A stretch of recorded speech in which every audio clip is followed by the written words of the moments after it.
As the second-hand game collecting scene starts to unrealistically skyrocket in price, with the hobby of collecting becoming even more and more, shall we say, pointless, it brings into question whether or not it's even worth collecting thousands upon thousands of pounds or dollars worth of games and then keeping it somewhere where it takes up room. And so, Rip It Off was born. I mean, logically speaking, this is an ethically sound argument. Downloading a 14-year-old game for a console 3 generations back, for example, doesn't take away a sale from anyone other than the person selling the game second-hand, and at exorbitant prices, I might add. What it all boils down to is whether you take a hard stance on piracy or not. And while I would never suggest someone download a brand new game, Kotaku, when it comes to older systems, it's not so easy to draw a line. Let's talk about games that aren't easily available these days, in a digital or a physical form.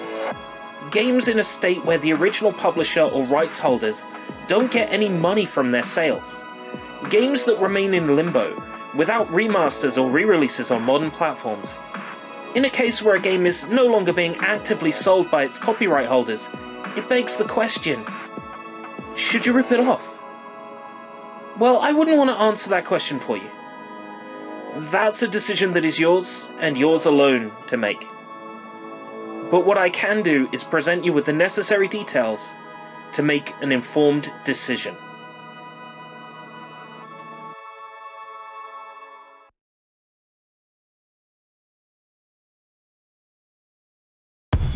I stay up too late, got nothing in the brain.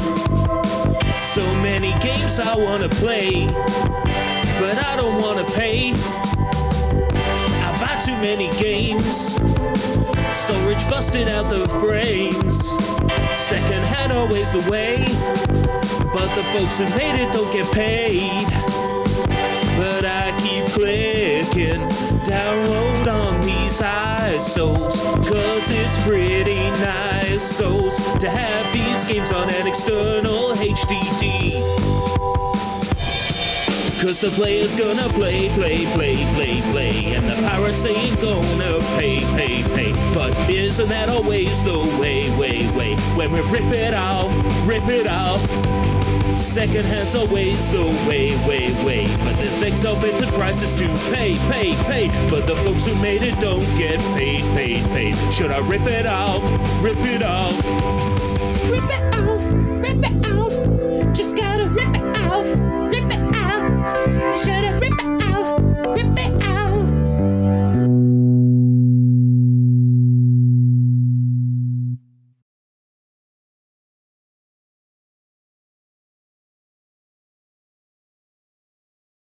Rip it off.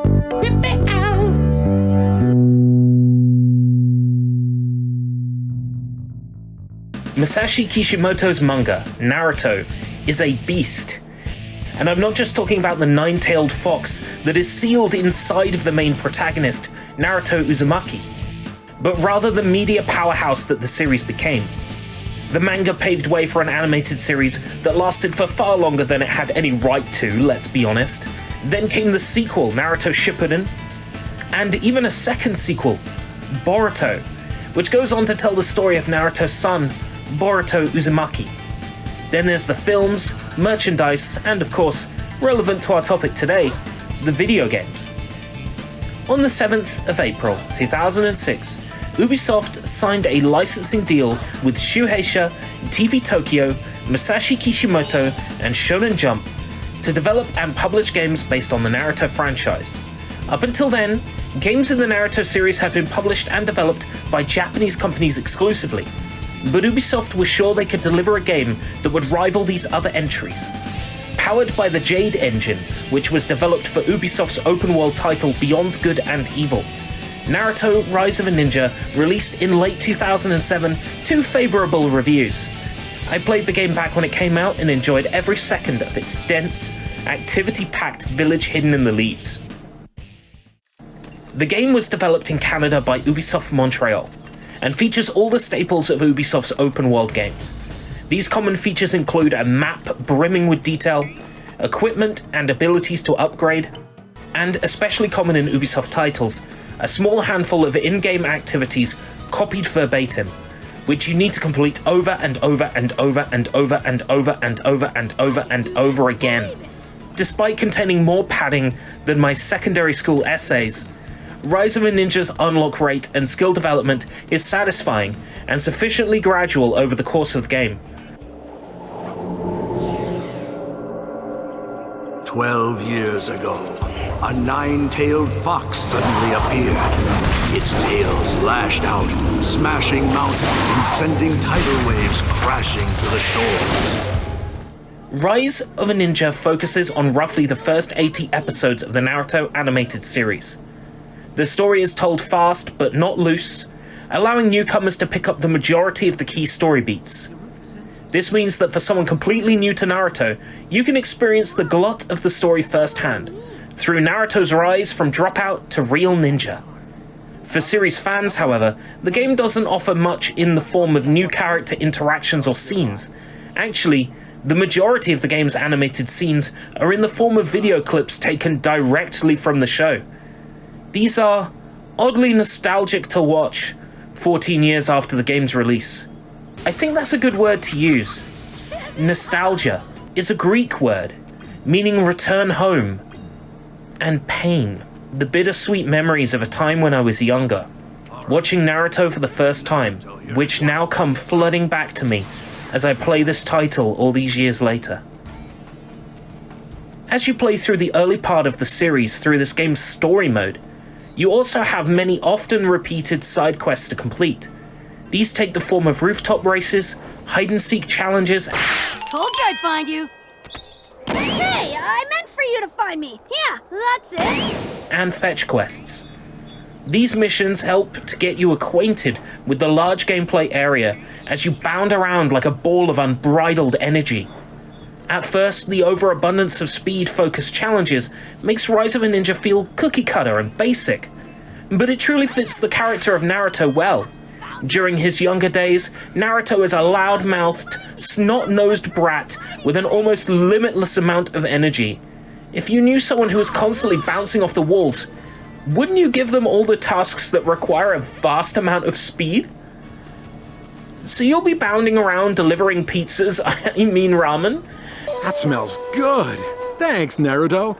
jumping through checkpoint rings, or hunting down the irritating Konohamaru.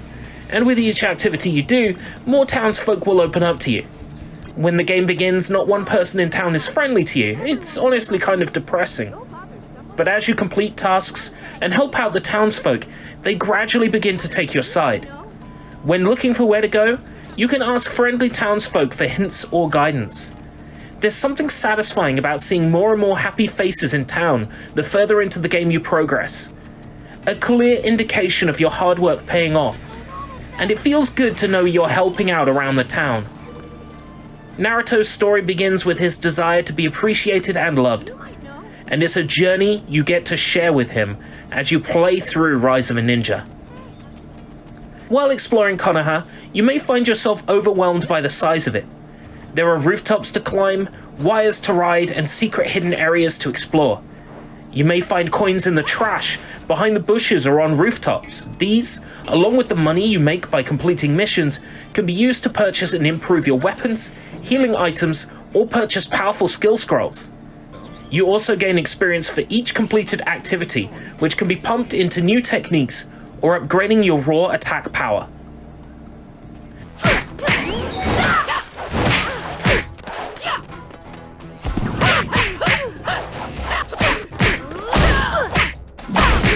So I haven't yet mentioned how combat works. In a fairly unconventional move, Rise of a Ninja opts for one-on-one tournament fighter style combat. The gameplay switches to a 2.5D plane, and the controls resemble that of a fighting game. You have standard basic attacks, the ability to block, dodge, and if timed correctly, counter an enemy's attack by substituting yourself right before the hit lands. You can also carry weapons, such as kunai, which you can use up close to bludgeon the opponent, or from a distance to interrupt their ninja techniques. Think of the ninja techniques as special moves. They require precision and timing to pull off, and they're not a guaranteed win. But getting to know your moves well, and improving your timing pays dividends in combat. And if you have a kunai handy, tossing one at the enemy while they try to use their jutsu will cause them to fail, leaving them open to a beating.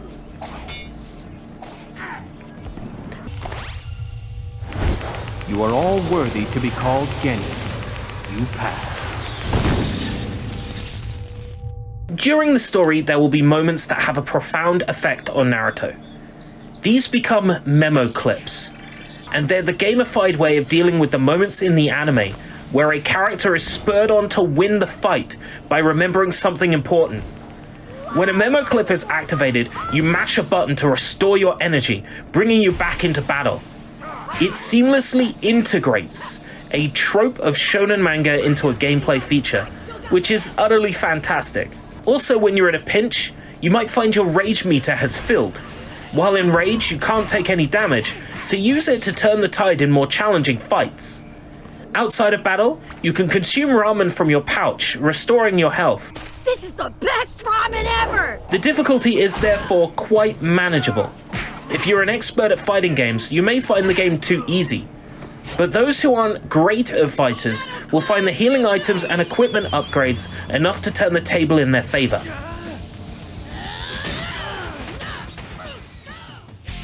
Outside of the story mode, there is a 2-player versus mode where you can play as other characters, but the real meat outside of the story mode was the Forest of Death ranked multiplayer.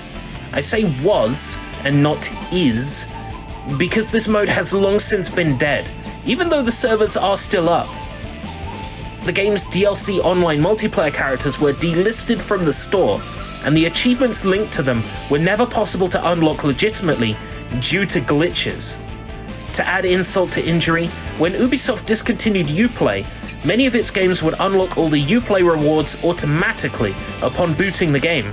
However, the Uplay integration in Rise of a Ninja was never patched out, so unlocking Shikamaru for Versus and online play has been impossible for some time. I've gone on this long without talking about the visuals, but I can't keep it in anymore. This is a mostly beautiful game. The environments are gorgeously shaded and well lit, lovingly crafted and intrinsically detailed. I hope whoever was on environment design got paid well, because they certainly put in the work. The base character models for non-player characters haven't aged too well, but they get a pass because you don't often see them up close. The battle models, however, are beautifully detailed and textured, and it's a joy to see them animated in as lively a manner as they are, even for characters that aren't available in the game's Versus mode, such as Mizuki and Iruka. The sound design is also fantastic. Loads of voice lines, really heavy sounding punches and kicks, and new incidental music composed by Ubisoft composer Inon Ze. Though most of the game's soundtrack is actually lifted as is from the animated series, composed by Toshio Masuda, featuring popular and memorable tracks, which will send any Naruto fan straight back to the first time they heard them.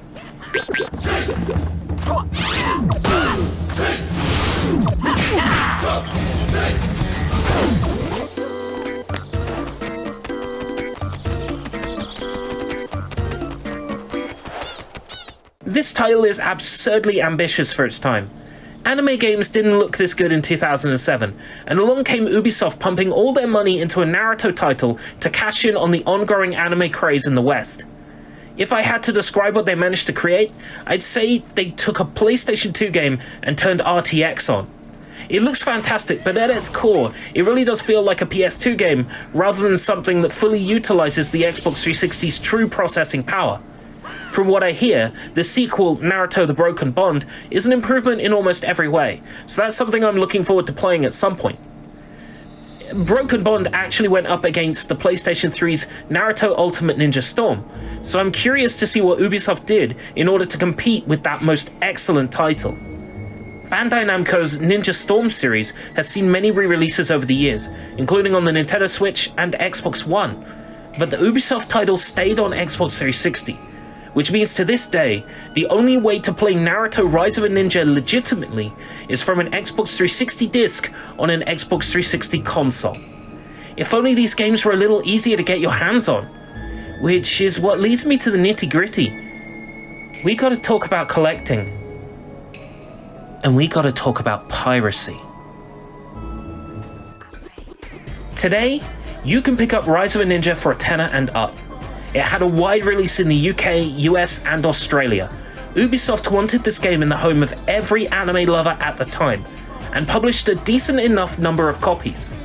Sex is the cheapest option I've seen, with a pre-owned around a tenner, with eBay ranging from around £13, with one as high as £39. Don't pay anything even remotely as high as that. Don't encourage bad behavior. If you want to grab this game, pick up a copy from Sex for a tenner plus postage. Honestly recommend being frugal given the collecting scene these days. As for whether you should rip it off, it's not on any digital storefronts. Ubisoft doesn't even have the rights to sell Naruto games anymore.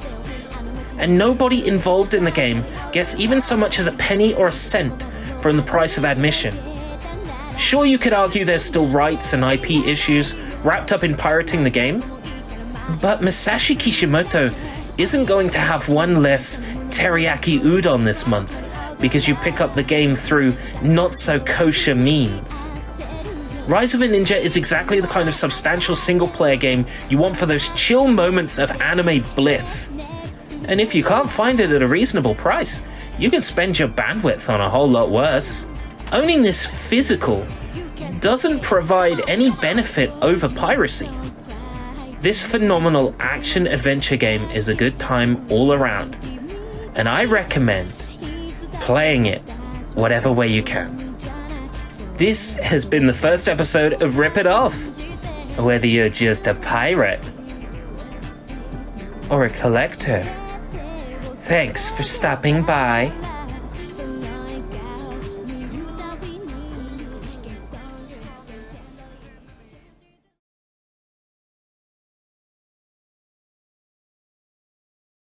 What a great time to be an Xbox fan.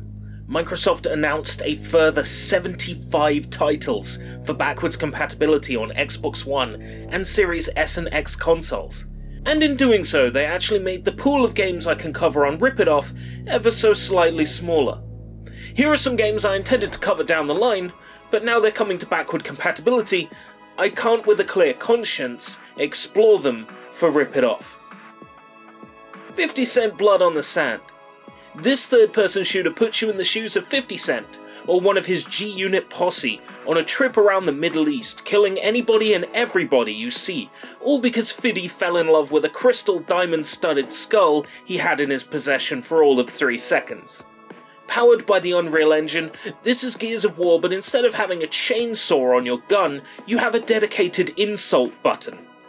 The game is a masterpiece, and if you hate rap music, like some kind of rap-hating chump, disabling the excellent 50 Cent music in the player replaces the game's soundtrack with a custom score. Also, a fantastic co-op experience not to be missed. Conan. Assuming this is the Xbox 360 Conan, what a letdown that I couldn't cover this further down the line. God of War clone with titties. So basically, God of War. Really though, the dialogue is a stilted treat. The game coined one of my favourite, cheesiest dialogue lines in history. I am Conan. I serve no man. Perhaps you would serve a woman then. Service her. Aye, and gladly. Aye, and gladly. Conan is a completely aloof goofball who wouldn't last a day in today's society, but he does swing sword good, go rescue maiden now, reward boobs. Dead or Alive Ultimate. It's about time this masterpiece got released in some form. A full original graphics remake of the first Dead or Alive, plus Dead or Alive 2, but running in the improved graphical and gameplay framework of Dead or Alive 3, with Hitomi making the trip back in time to take part in the Dead or Alive tournament. It's been playable on Xbox 360 for some time, but this support on the modern Xbox family of consoles means it will be available for purchase once again. Gun Valkyrie. Sleeper hit of the classic Xbox, a recycled and ludicrous Dreamcast prototype resuscitated by Smilebit. Gun Valkyrie is one of those titles I would have loved to revisit for Rip It Off. Now we don't have to have a conversation about the stupid prices of pre-owned copies, because it's finally playable on the modern Xbox family of consoles. This is one of those weird games you kinda need to play to see what it's all about. Uniquely its own beast, which takes time to fully understand and appreciate. Mortal Kombat vs. DC Universe. What needs to be said about Mortal Kombat vs. DC Universe?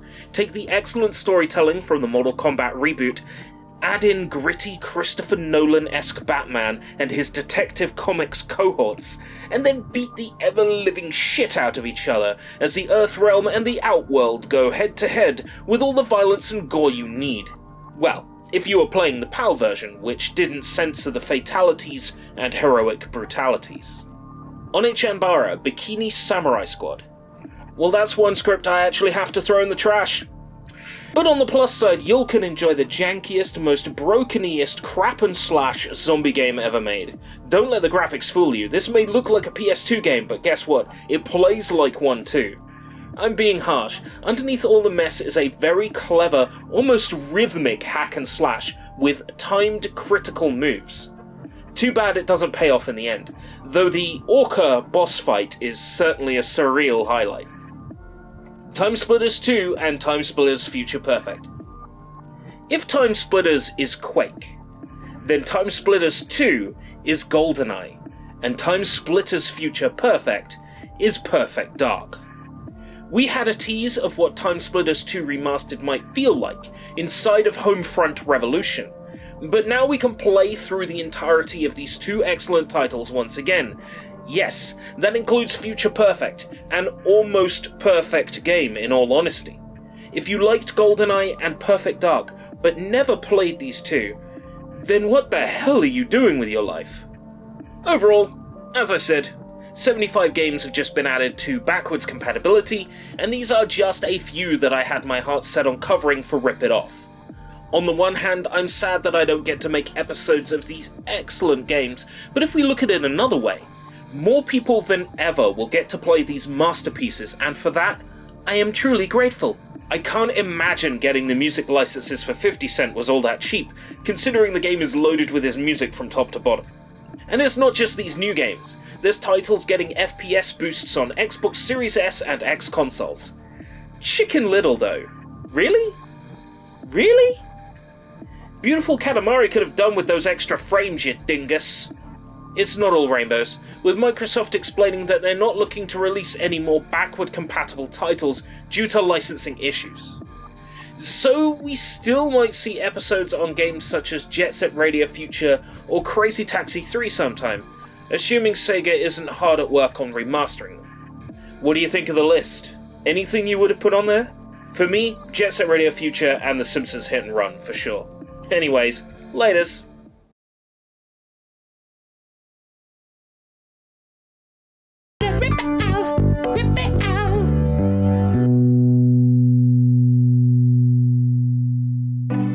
When you are discussing which Xbox 360 games are the most expensive to purchase secondhand, the name My Horse and Me 2 will come up sooner or later. At the time of recording, it is valued at around £65, but if you drop down a generation to grab it on PS2, it is little more than a couple of pounds, and will show up in charity shops and flea markets from time to time. So what makes the Xbox 360 version so valuable? If I had to provide my best guess, I would say that a few numbers were produced. The game's achievements are easy, therefore making the game quite valuable secondhand.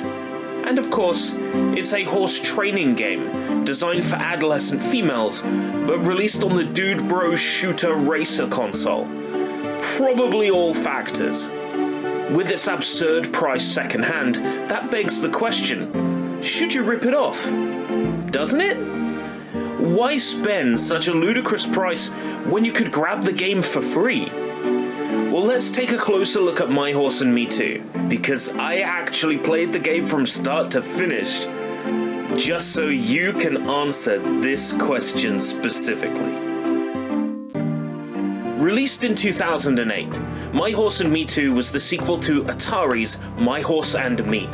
The game's developer, Dutch company Voordend Games, had been formed solely to develop the title, producing a fairly middling venture according to reviews from the time. but it sold well enough to merit a sequel. Hoping to keep the series a yearly profit horse, Atari switched developer to the more experienced Tate Interactive, Poland-based developer of the KO the Kangaroo titles. And for some bizarre reason, likely profit-related, Activision made sure that My Horse and Me Too would release on every major platform they could get it on at the time. And it's because it came to all these systems that we got our elusive, expensive 360 version. So My Horse and Me Too starts with a character and horse creator. There are a few limited customization options, mainly your skin color, hairstyle and hair color, and for the horse, body color and mane color. You then need to enter a name and a name for your horse, and I was relatively surprised to discover there were no restricted words programmed in. So my horse, proudly named Fuck, after the Anglo-Saxon word meaning to strike, was not rejected by the game. And your choice of difficulty, either amateur or professional. The only difference is that on professional, you are required to press a button to make your horse jump, and with decent timing. On amateur difficulty, your horse will jump automatically. The general progression is as follows. Complete training, groom your horse, then set off to compete in one of 8 major contests. Each contest contains 3 categories: dressage, show jumping, and cross country. And each one has on offer a bronze, silver, or gold medal.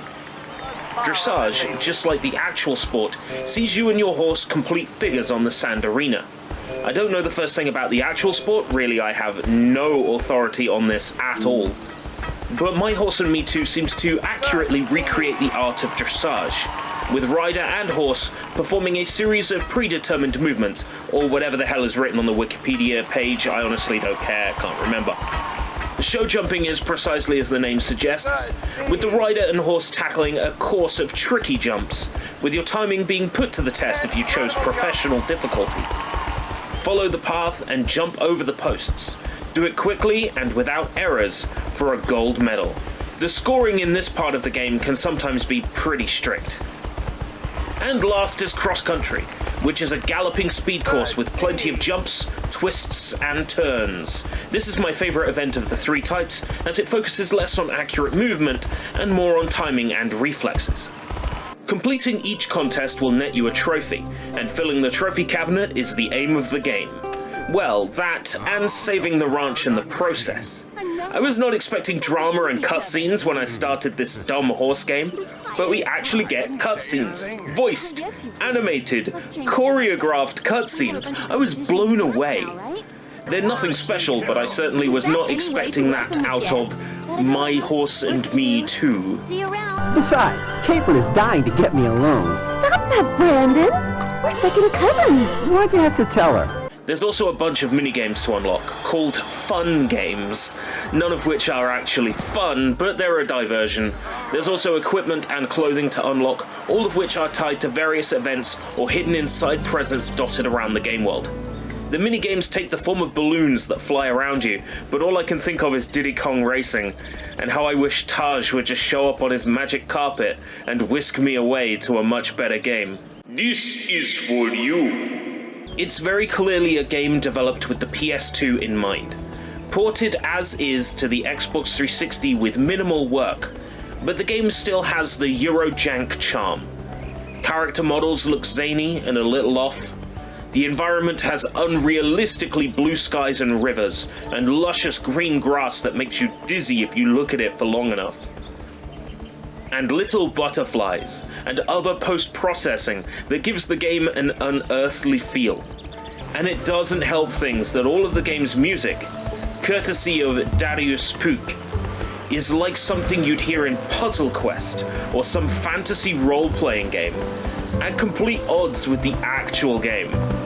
Well, except for the hardcore 70s porn music that inexplicably plays on the videos that you unlock throughout the game. Oh yeah, I'm talking about sex. Oh yeah, I'm talking about horse fucking. It's weird. Bonus videos 1 to 7 are clips from the Federation Equestre Internationale. But bonus video 8 is the start of Valerian Borachik's controversial film Lebet. I guess the ESRB didn't get that far into the game to discover this, otherwise they'd have jacked the age rating up. There's really not that more to say about this game. The controls are stiff, the gameplay is nothing special, and the whole package is rough. It has a high price secondhand, likely due to its lack of availability and easy gamer score, which would have made it rather desirable back on its initial release, when people were really concerned about increasing their gamer score quickly on Xbox Live. There is multiplayer, but everything is offline only, and with the game's achievements pretty easy to clean up within a day, there really isn't much point in shelling out for this title. Which is what leads me to the nitty-gritty. We gotta talk about collecting. And we've gotta talk about piracy. Today, you won't find My Horse and Me Too for Xbox 360 for anything less than £65. £66 from a greedy eBay seller here. An absurd $149.99 plus shipping. You really couldn't afford to throw that in, North Games. Just had to ask for shipping too, huh? And that copy doesn't even come with a manual. The retro game collecting scene is fucked. I mean, look at it. It's a game about riding some fucking horses. It shouldn't cost anything close to this. As for whether you should rip it off, I couldn't imagine paying for this. Every Xbox 360 copy of this game is overpriced, sold by folks who don't appreciate video games as anything other than a paycheck. Owning this physical doesn't provide any benefit over piracy, and saves giving money to the sellers who clearly don't deserve it. Is it a great game? Absolutely not.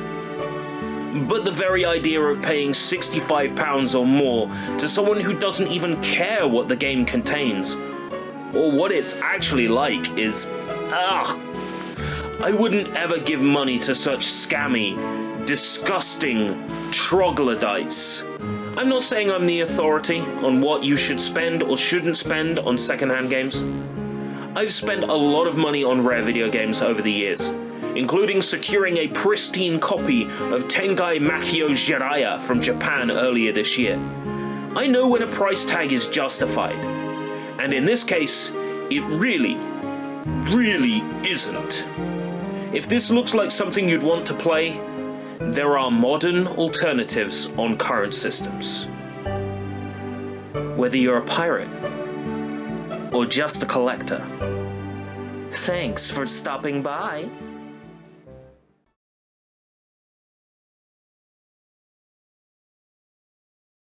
Rip it off! Rip it off!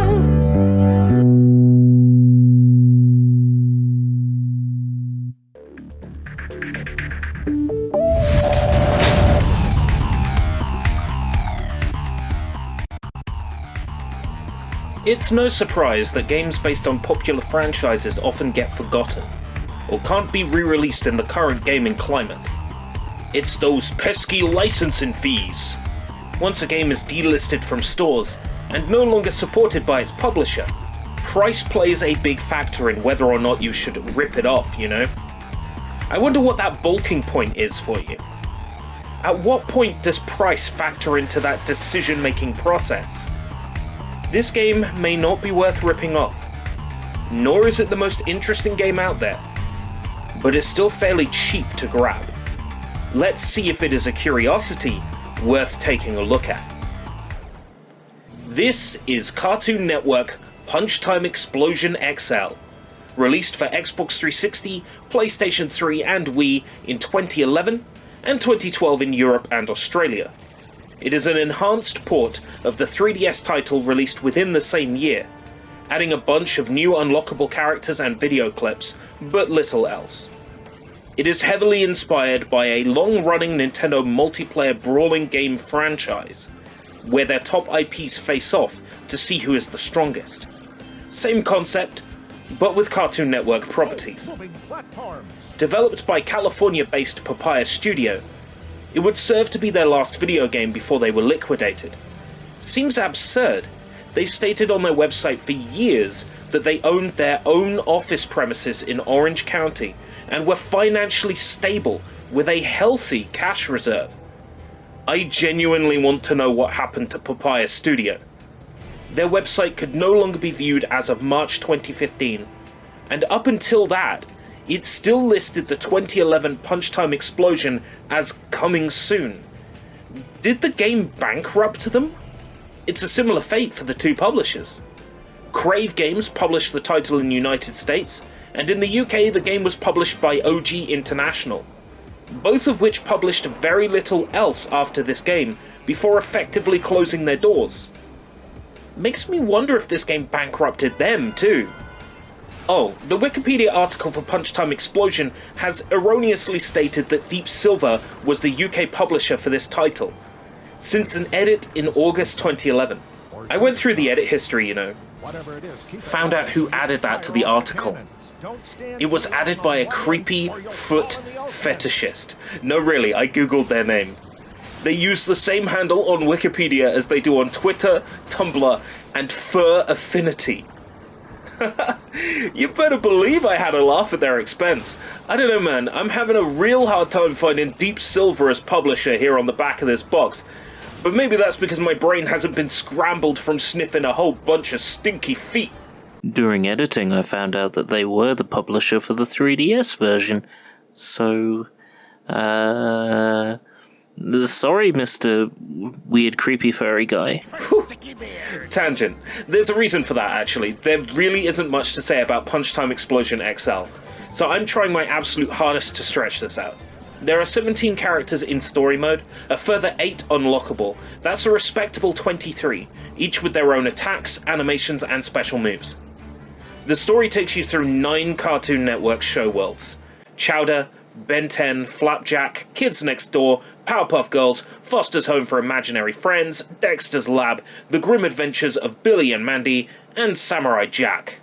Each area features a minimum of 3 stages, which consist of either large levels with platforming and minigames, or in small arenas where the focus switches to fighting one or a few characters. The arenas and levels are dotted with various traps to avoid, items to use in combat, cubes that summon a character to assist you, and smaller blue cubes to collect. The blue cubes fill up a power bar, which once filled allows you to perform your character's special move, their Punchtime Explosion! Blossom flies around firing an ice beam, Billy and Mandy turn Super Saiyan, Dexter jumps into a giant robot. You get the idea. Throughout the game, the story is told in the form of motion-tweened flash animated cutscenes with voiceover. During gameplay, the cutscenes consist of text boxes filled with character dialogue which is entirely unvoiced. You know, except for lines like, "Hey! Hey!"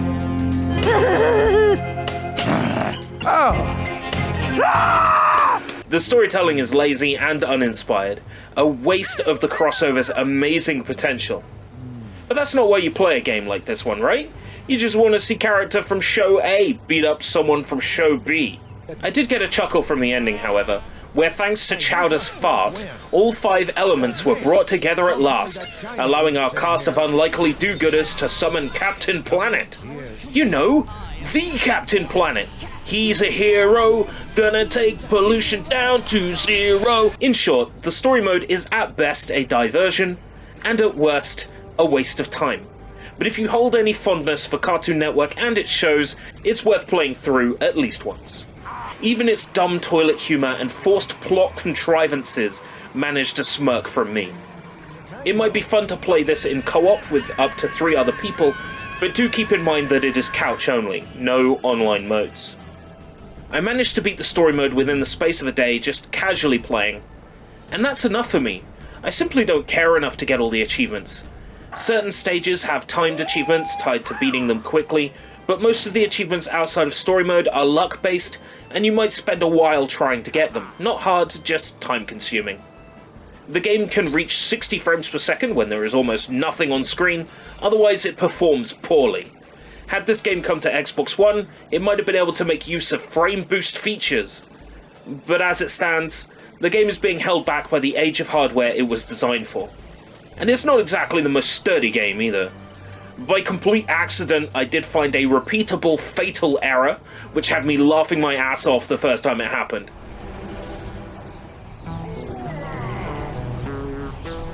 Don't let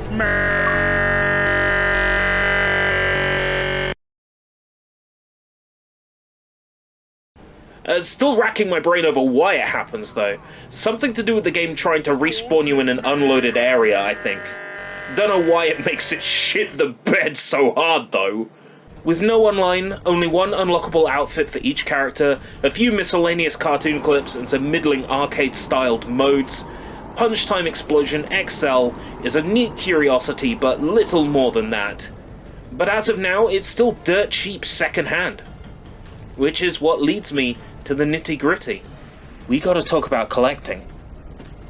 And we've gotta talk about piracy. Today, you will find a second-hand copy of Punchtime Explosion XL for £10 and under, at Sex, depending on platform. The PS3 version sells for £10, Xbox 360 for £8, and the Wii version for £2. This game will not break the bank. As for whether you should rip it off, well, how expensive is too expensive?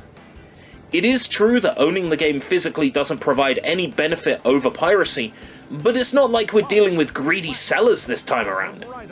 Under a tenner is certainly respectable for this curious little licensed game. I know a good deal when I see one. If you can score this game for a nice low price, then you might as well give it a go. The crossover fighter genre is spoiled for choice these days, with Nickelodeon All-Star Brawl having recently released, and the upcoming Multiversus, which will see Ultra Instinct Shaggy as a playable character. Wow, the world we live in is weird. If you're looking for a game to play while waiting for Multiversus, or you just want a mostly straightforward licensed game to kick back with, I suggest giving Punchtime Explosion XL a go, through whichever means best suit you. Whether you're a pirate, or just a collector, thanks for stopping by.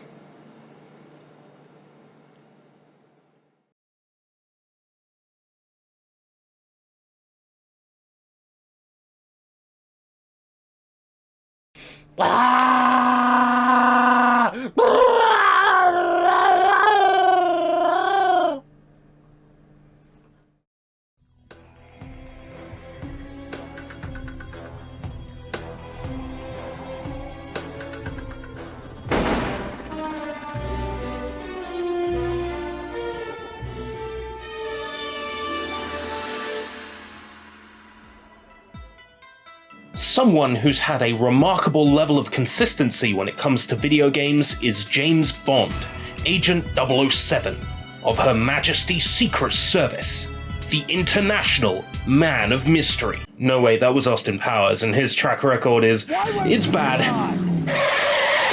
It really feels like the James Bond character has appeared in more quality video games than not. From the infinitely replayable GoldenEye 64 to the arcadey cover shooter fun of Bloodstone, I've yet to find a James Bond game that was anything less than average, though usually even better than average. But being a license, James Bond games can be quite difficult to get re-released. Most games are tangled up in a ball of potential rights holders, and all it takes is one to have an issue for the whole thing to backfire. There's talks of GoldenEye 64 coming to Nintendo Switch Online and Xbox Series via Game Pass.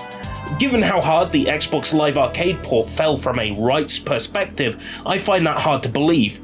And yet, this is the timeline we find ourselves in. I understand the desire to rip it off when you see a James Bond game from years gone by, but what if I told you? There's a James Bond game you can get right now for just £2 shiny round pounds, and better yet, it's one of the best entries in the James Bond video game franchise? I'm going to show you a James Bond game that is so damn fine, you won't be able to resist its charm. Easy to find, cheap to procure, and an utterly fantastic game all round. Rip it off, rip it off. This is 007 From Russia with Love, released for the PlayStation 2, PlayStation Portable, Microsoft Xbox and Nintendo GameCube in 2005. Oh yeah, we've gone back a generation this episode. It is a reimagined take on the classic James Bond film of the same name, which hit cinemas like a freight train back in 1963. This thrilling spy movie has been adapted to focus a little bit more on the action, and features new voice work from the late Sean Connery, reprising his role some 40 years later. The game also features the voice talent and likeness of Natasha Bedingfield, for some reason. I mean, she was all over the charts at the time, and I was all over her too. But I think it's best we don't declare my single status, and the rest should be unwritten. From Russia with Love features some elements inspired by later James Bond films to serve as a love letter to this era of James Bond, the Connery era, taking cues from both Thunderball and Goldfinger to pad the game out into a longer package. The game was developed by EA Redwood Studios, who would later go on to become Visceral Games. They continued to make licensed games for EA, including the much revered The Simpsons game. But this would be their last James Bond game, as EA would lose the rights soon after. No expense was spared in bringing Sean Connery-era James Bond to consoles. With a script penned by Bruce Fairstein, a writer involved with penning 2005's Everything or Nothing, regarded the best James Bond game by many, as well as film scripts for GoldenEye, Tomorrow Never Dies, and The World Is Not Enough. With Fairstein in control of the story, every care was taken to ensure the game world would carry that James Bond feel. But the game's script isn't without some controversy, with the name Spectre in legal limbo at the time thanks to the anal rentativity of the late Kevin McClory. Once again, the Spectre organization would have to be renamed to avoid spurious ownership claims. As a result, Spectre was renamed to Octopus throughout the game. Had the game come out a few years later, it would have been free of such legal shackles and could have been released without this edit. And an aged Sean Connery playing a man much younger didn't help with the dialogue either. You go save your friends. Take the boat. And you? I'll find my own way out after I get those blueprints. So, further accolades for this fantastic game. Christopher Lennertz, a man who had only just started cutting his teeth as a composer, delivered a score that oozed in the 1960s espionage feeling of classic James Bond films. His previous video game work had been for 3 of the Medal of Honor titles, but he would go on to produce music for beloved games, such as Mass Effect 3 and aforementioned The Simpsons game. Sure, from a gameplay perspective, this title wasn't anything specifically unique, but its large outdoor environments and seamless switching from driving to on foot was really quite impressive for 2005, squeezing the very best it could out of the consoles from the time. Up-resed on Dolphin, I could easily be mistaken for thinking From Russia with Love was an Xbox 360 launch title. Its environments are dense and detailed, its gameplay smooth and consistent, satisfying, and on point.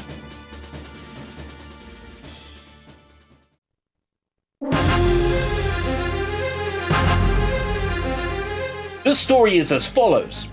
Jim Bond must travel to Istanbul, not Constantinople, to recover the Lecter, a cipher used to translate coded messages transmitted by the Russians, from a Russian spy who seeks to defect.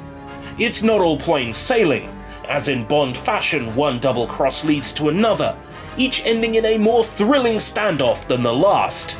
I've never seen this film in full, but from what I understand, the core overarching story is the same, even if the major action sequences are embellished and padded out for the sake of gameplay.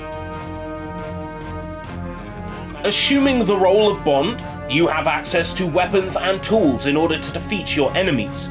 You have a lock-on that turns the game from a challenge into a cakewalk, and you have your Bond focus, which is an extra step to the auto-aim, which allows you to disarm an enemy or perhaps shoot a grenade off their belt. These kills reward you with points that you can spend on unlockable videos, concept art, and multiplayer characters. Each of the 15 story missions features a handful of different gameplay types, whether it be stealthily shooting enemies, flying a jetpack around, or perhaps driving around dealing with an absurd number of cars. Seriously, destroy 30? That seems pretty excessive. There is plenty of variety, but the game can get dull after a while. Thankfully, its short length makes up for this, clocking in at around 7 hours. The Q gadgets are nice, but mostly underutilized. The Q-copter in particular is great fun, with many tunnels to explore in order to progress through trickier levels, and find hidden collectibles. Gas masks offer you a temporary level of protection against gas-filled areas, and bonus ammo types allow you to deal quick damage on tougher foes. These gadgets can be upgraded, as can your weapons, which goes some way to mitigate the threat posed by wave after wave of generic, unchanging enemies. The environments are about on par with the previous title, Everything or Nothing, despite the game using a different graphical engine. A lot of the core design language seems to be the same, with similar gameplay elements serving to dictate the layout of the environment. However, unlike Everything or Nothing, which would feature a large number of smaller stages, From Russia with Love chooses to make its stages generally a much larger affair. The boss fights are a tad uninspired, and in truth the game finds itself struggling to engage me at times, but as of now, the game is still dirt cheap secondhand. Normally there would be a need to take part in the nitty-gritty conversation, the talk about piracy, but I'm not really so sure we need to this time. Oh, alright then, for you guys, anything.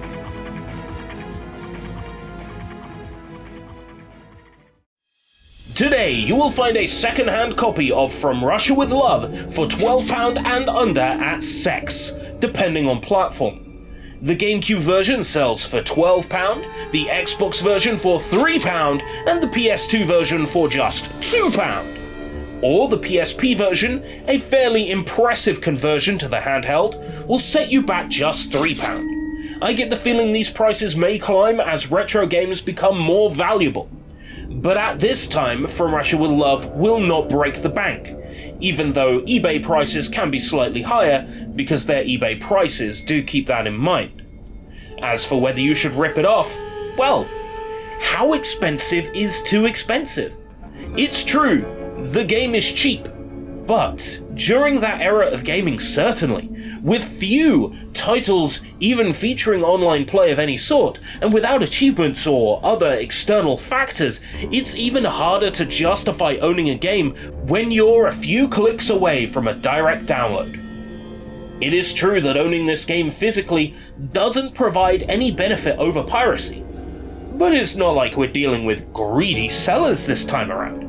The prices on Sex are certainly respectable for this curious little licensed game, so it simply boils down to whether you see the need to own the game physically or not. Either way, I've got to recommend you play From Russia with Love, at least once through. It's got an undeniable draw in the form of classic Sean Connery, and with him the classic Bond motifs, and excellent, though repetitive gameplay. We won't see a new Bond game until IO Interactive, makers of Hitman, show us what their upcoming Project Bond is all about. If you're looking for a game to play while waiting for Project Bond, I suggest giving From Russia with Love a go, through whichever means best suit you. By my best guesses, we only have a few weeks before GoldenEye 007 hits Nintendo Switch Online and Xbox Game Pass, so maybe slot From Russia with Love into your play schedule now to get yourself into the mood. Whether you're a pirate or just a collector, thanks for stopping by.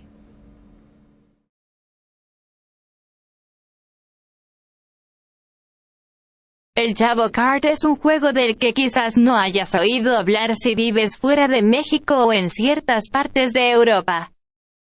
Tal vez porque estaba ambientada en México y basada en una serie de televisión animada mexicana de larga duración, simplemente se consideró irrelevante para su lanzamiento en la mayoría de los territorios. Pero en realidad este es un sólido corredor de karts que tomó un estudio de 2 años de 150 personas para hacer.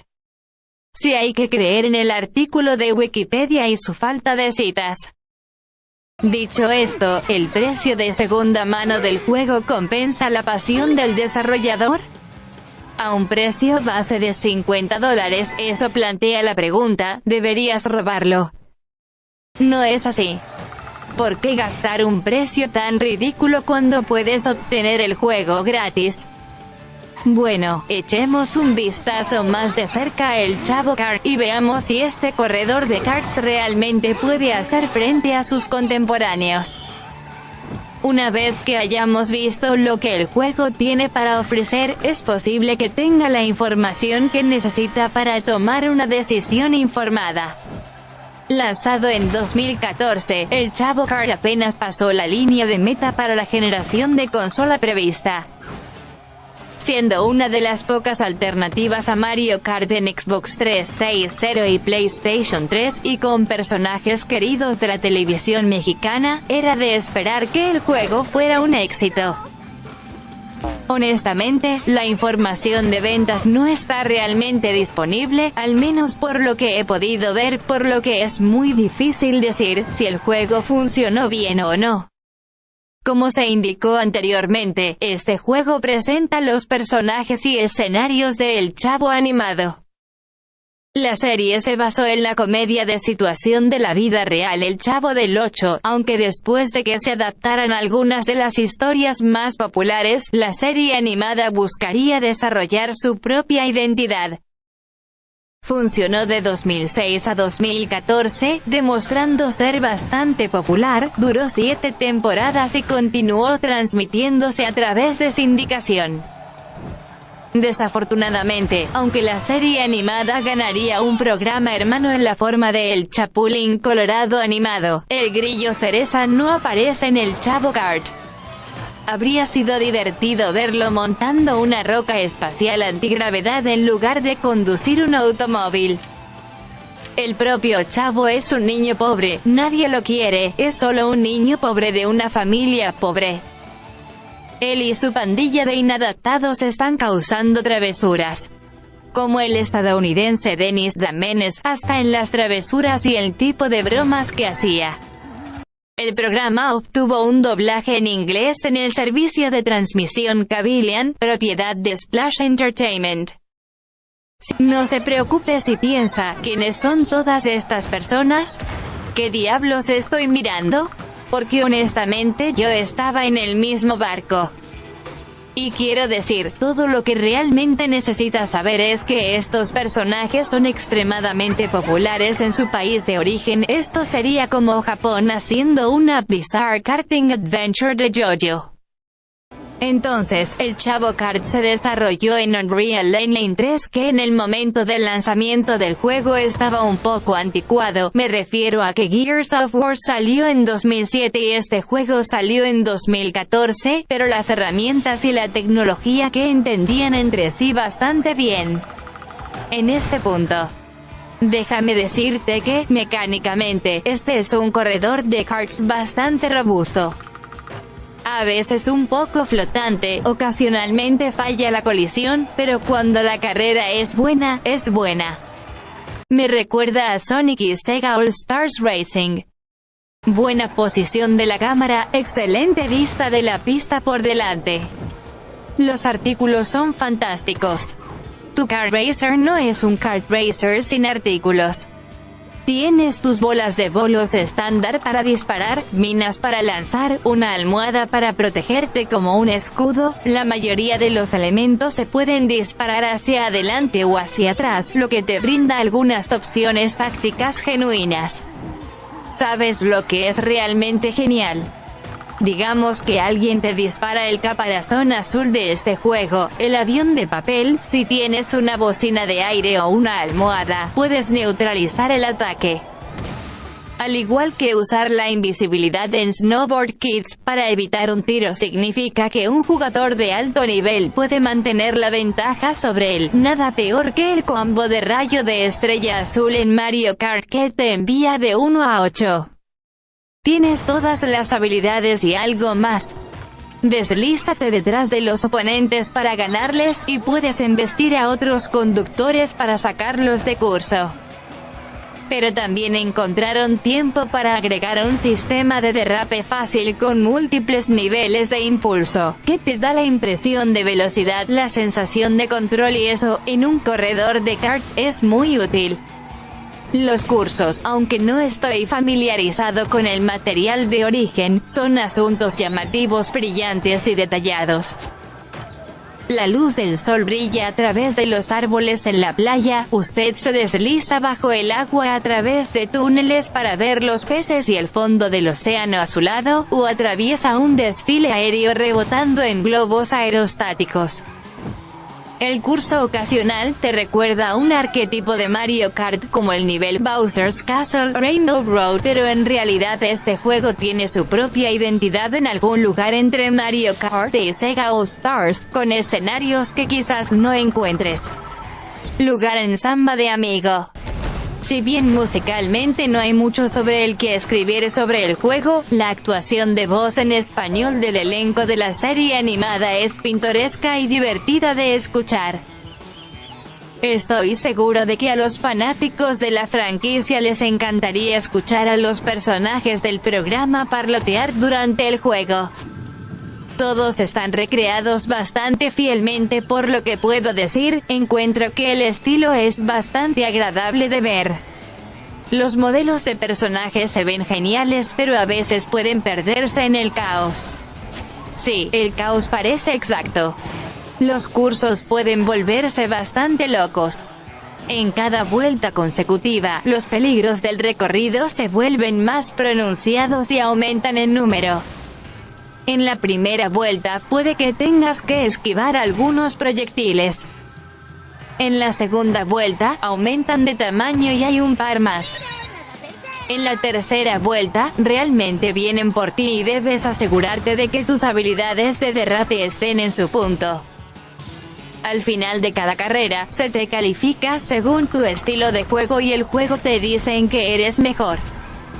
No me sorprende ver que constantemente me dicen que soy el mejor en derrapar, porque la gran cantidad de curvas y curvas grandes y sinuosas del juego son una gran oportunidad para desarrollar una nueva velocidad y hacer un adelantamiento furtivo. Ganar copas desbloquea personajes y ganar desafíos desbloquea nuevas pistas para competir. La dificultad parece justa, quizás demasiado fácil desde el principio, pero eso se debe a que el juego realmente te ofrece muchas formas de bloquear ataques, acumular elementos, aumentar la velocidad y obtener ventaja. Con 46 logros para desbloquear, hay muchas cosas por las que trabajar. Logros basados en completar desafíos con criterios únicos, uso acumulativo de objetos o armas y logros multijugador. A pesar de ser un corredor de karts fantástico que sería muy divertido jugar en modo multijugador, el juego no es compatible con el modo multijugador en línea en ninguna de las plataformas. Sinceramente, es una maldita vergüenza. Entonces, con su alto precio, sin multijugador en línea, y siendo eliminado de Microsoft Store hace algunos años, obtener este juego a través de medios legítimos te costará. ¿Qué es lo que me lleva al meollo de la cuestión? Tenemos que hablar de coleccionismo, y tenemos que hablar de piratería. Hoy, no encontrarás el Chavo Kart por menos de 50 libras. No podía imaginar pagar una cantidad excesiva por esto. Si pudiera encontrar una copia en francés, por ejemplo, probablemente no tendría que desembolsar tanto si viniera de algún lugar más cercano. Nunca le daría dinero a trogloditas tan estafadores y repugnantes. No estoy diciendo que soy la autoridad sobre lo que debes y no debes gastar en juegos de segunda mano. Pero sé cuándo se justifica una etiqueta de precio, y en este caso, realmente no lo es. Si esto parece algo que le gustaría jugar, existen alternativas modernas en los sistemas actuales. ¿Has estado viendo RIP y TOF?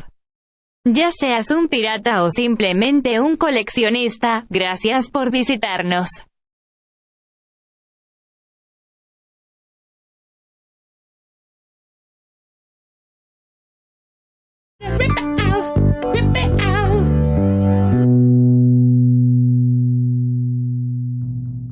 El Chavo Kart is a game you might not have heard of if you live outside of Mexico or certain parts of Europe.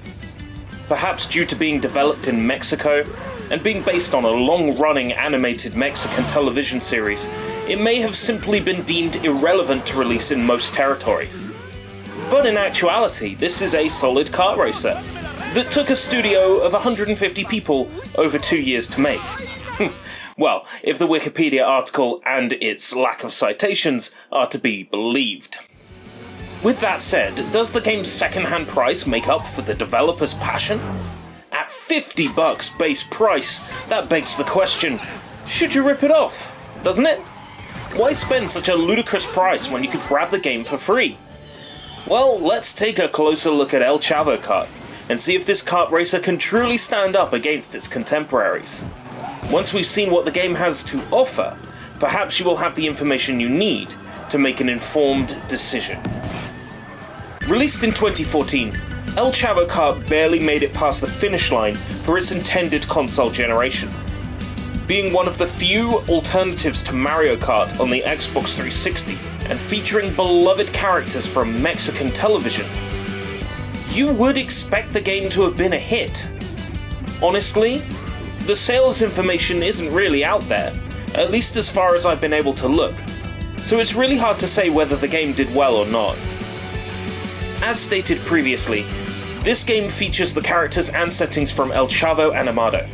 The series was based on the real-life sitcom El Chavo del Ocho, though after some of the more popular stories had been adapted, the animated series would then seek to develop its own identity. It ran from 2006 to 2014, proving to be quite popular, lasting for 7 seasons, and continues to air via syndication. Disappointingly, though the animated series would gain a sister show in the form of El Chapulín Colorado Animado, the Cherry Cricket himself does not make an appearance in El Chavo Kart. It would have been a laugh to see him riding on an anti-gravity space rock instead of driving a car. Chavo himself is a poor boy, nobody loves him. He's just a poor boy from a poor family. He and his gang of misfits go around causing mischief like the American Dennis the Menace.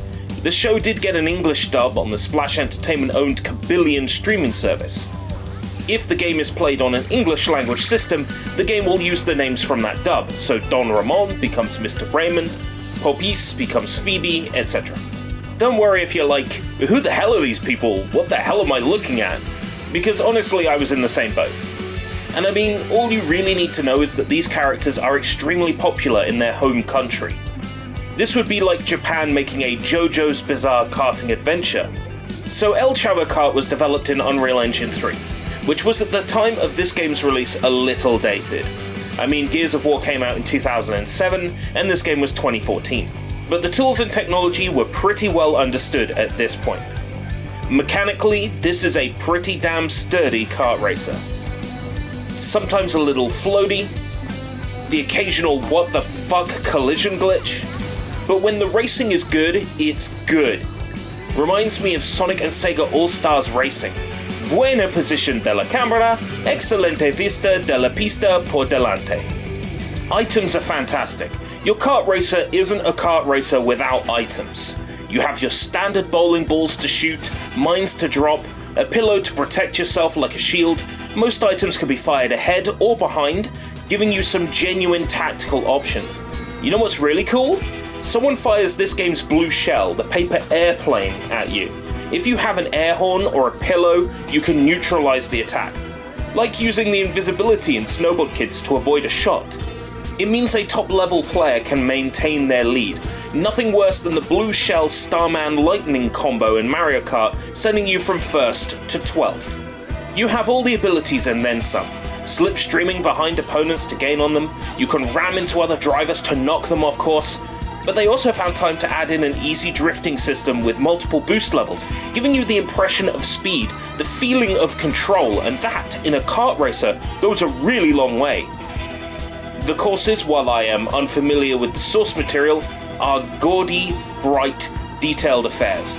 Sunlight beams through the trees on the beach, you zoom underwater through tunnels seeing the fish and the ocean floor beside you, or blitz through a sky parade, bouncing off hot air balloons. The occasional course reminds you of an archetype from Mario Kart like the Bowser's Castle or the Rainbow Road, but really this game has its own identity somewhere between Mario Kart and Sega All-Stars, with scenery you might not find out of place in Samba de Amigo. While from a sound and music point of view the game isn't much to write about, the Spanish voice acting from the animated series cast is quaint and funny to hear. I'm sure franchise fans would get a kick out of hearing the show's characters blabbering away during the game. They're all recreated rather faithfully from what I can tell. I find the style to be rather pleasing to look at. The character models look great, but sometimes they can get lost in the chaos. Yeah, chaos seems accurate. The courses can get pretty insane. On each consecutive lap, the course hazards become more pronounced and increase in number. On the first lap you may have to dodge some projectiles. On the second lap they increase in size and there's a couple more. On the third lap they're really coming for you and you have to make sure your drifting skills are on point. At the end of each race you are rated on your playstyle, with the game telling you what you're best at. It doesn't surprise me to see I'm constantly being told I'm the best at drifting, because the game's myriad large, swervy corners and turns are a great opportunity to build up some fresh speed and do a sneaky overtake. Winning cups unlocks characters, and winning challenges unlocks new tracks to race on. The difficulty seems fair, perhaps a little too easy from the outset, but that's because the game really does give you so many ways to block attacks, accrue items, increase speed, and gain the advantage. With 46 achievements to unlock, there's plenty of stuff to work towards. Achievements based around completing challenges with unique criteria, a cumulative item or weapon usage, and multiplayer achievements. Despite being a fantastic kart racer that would be a ton of fun to play online, the game does not support online multiplayer on either platform, and honestly, that's a fucking shame. So with its high price tag, no online multiplayer, and being taken down from the Microsoft Store some years back, getting hold of this game through legitimate means is gonna cost you. Which is what leads me to the nitty-gritty. We've got to talk about collecting, and we've got to talk about piracy. Hoi! You won't find El Chavo Kart for anything less than £50.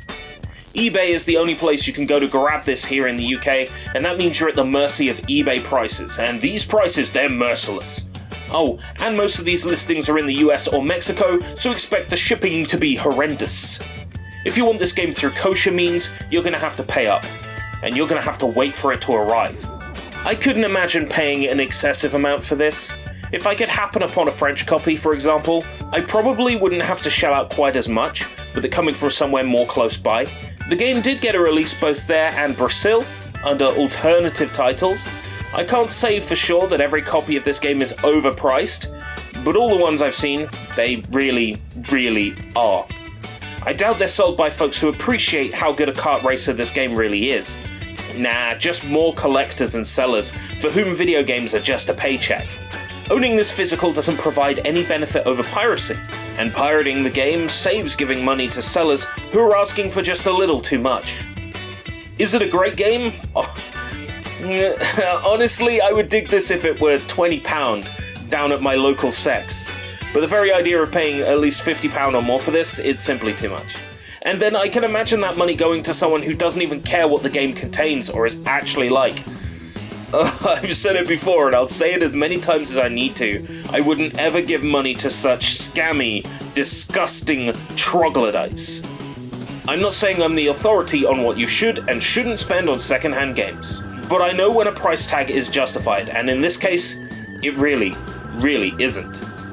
If it looks like something you'd want to play, there are modern alternatives on current systems. If you're looking for something similar to how El Chavo Kart feels to play, I'd point you in the direction of the Sonic racing titles. Solid, arcade-style racing featuring beloved characters. Just like El Chavo Kart is for Mexico. I just wish we could see El Chavo Kart get re-released on modern platforms, though that ship has likely sailed. Truly unfortunate, as this racer is far better than I think anybody expected it to be.